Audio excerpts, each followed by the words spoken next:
নমস্কাৰ এই মুহূৰ্তত জনাইছোঁ অসমৰ প্ৰত্যেকগৰাকী জনসাধাৰণৰ বাবে কেইবাটা গুৰুত্বপূৰ্ণ খবৰ। আজি হৈছে ২৬ এপ্ৰিল। আজিৰ দিনটোতে অসমৰ লগতে ভাৰতবৰ্ষৰ বিভিন্ন প্ৰান্তৰ পৰা কেইবাটা গুৰুত্বপূৰ্ণ খবৰ যুগুত কৰা হৈছে। এই মুহূৰ্তত জনাইছোঁ আজিৰ প্ৰথমটো খবৰেই ৰাজ্যবাসীৰ বাবে এটা ডাঙৰ খবৰ। অহা 4 দিনত গ্ৰীষ্ম প্ৰৱাহে ল'ব পাৰে ভয়ংকৰ ৰূপ। স্বাভাৱিকতকৈ 6 ডিগ্ৰী পৰ্যন্ত বৃদ্ধি হ'ব পাৰে তাপমাত্ৰা। গোলকীয় উষ্ণতা বৃদ্ধিৰ আৰম্ভ হৈছে ভয়ংকৰ প্ৰৱাহ। উষ্ণতা বৃদ্ধিৰ সতৰ্কতা জাৰি কৰিলে বতৰ বিজ্ঞান বিভাগে।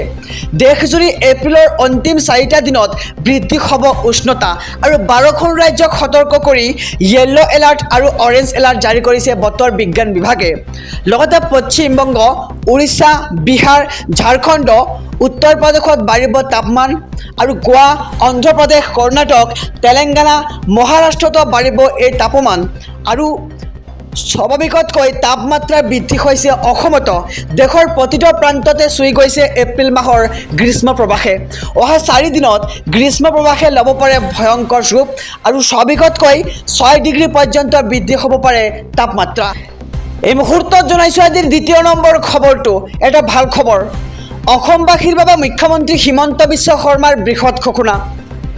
অসমৰ প্ৰতিটো পৰিয়ালত একোটাকৈ চাকৰি দিয়াৰ লক্ষ্য। চাকৰি নথকা পৰিয়ালৰ সদস্যক চাকৰি দিয়াত সহায় কৰিব এইবাৰ চৰকাৰে। নিযুক্তি পৰীক্ষাত অৱতীৰ্ণ হ'লে অতিৰিক্ত 10 নম্বৰ দিব এইবাৰ চৰকাৰৰ ফালৰ পৰা। আৰু শীঘ্ৰেই ৰাজ্য চৰকাৰৰ প্ৰতিটো বিভাগৰ নিযুক্তিত কাৰ্যকৰী হ'ব এই বিশেষ নিয়ম। আৰু অসমবাসীৰ বাবে মুখ্যমন্ত্ৰী হিমন্ত বিশ্ব শৰ্মাৰ এই বৃহৎ ঘোষণা। অসমৰ প্ৰতিটো পৰিয়ালত একোটাকৈ চাকৰি দিয়াৰ লক্ষ্য এইবাৰ হিমন্ত বিশ্ব চৰকাৰৰ। আৰু চাকৰি নথকা পৰিয়ালৰ সদস্যক চাকৰি দিয়াত সহায় কৰিব এইবাৰ চৰকাৰে। ২৬ এপ্ৰিলত 6খনকৈ জিলাত বন্ধ থাকিব বিদ্যালয় আৰু কাৰ্যালয়। 6খন জিলাত ৰাজহুৱা বন্ধ ঘোষণা কৰিছে এইবাৰ চৰকাৰে। দ্বিতীয় পৰ্যায়ৰ নিৰ্বাচনৰ বাবে বন্ধ থাকিব বিদ্যালয় আৰু নগাঁও, ডিফু, কৰিমগঞ্জ, শিলচৰ, দৰং, ওদালগুৰিত বন্ধ ঘোষণা কৰা হৈছে ২৬ এপ্ৰিলৰ দিনটোত। বিদ্যালয়ত ভোট গ্ৰহণৰ কামৰ বাবে বন্ধ থাকিব আৰু নিৰ্বাচনী প্ৰস্তুতিৰ বাবে ৰাজহুৱা বন্ধ থাকিব 6খনকৈ জিলাত।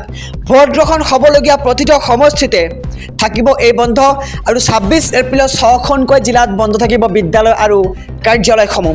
6খন জিলাত ৰাজহুৱা বন্ধ ঘোষণা কৰিছে এইবাৰ চৰকাৰে।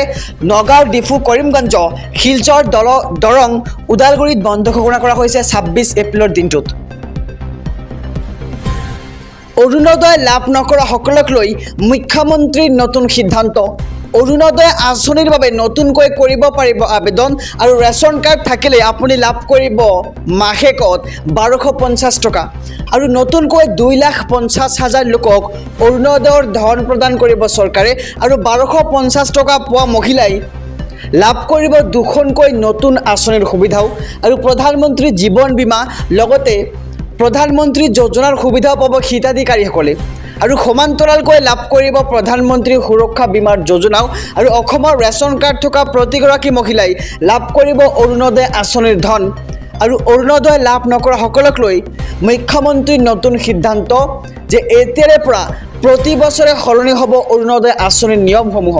আৰু অৰুণোদয় আঁচনিৰ বাবে আপুনি নতুনকৈ কৰিব পাৰিব আবেদন। ৰেচন কাৰ্ড থাকিলে আপুনি লাভ কৰিব ১২৫০ টকা মাহেকত।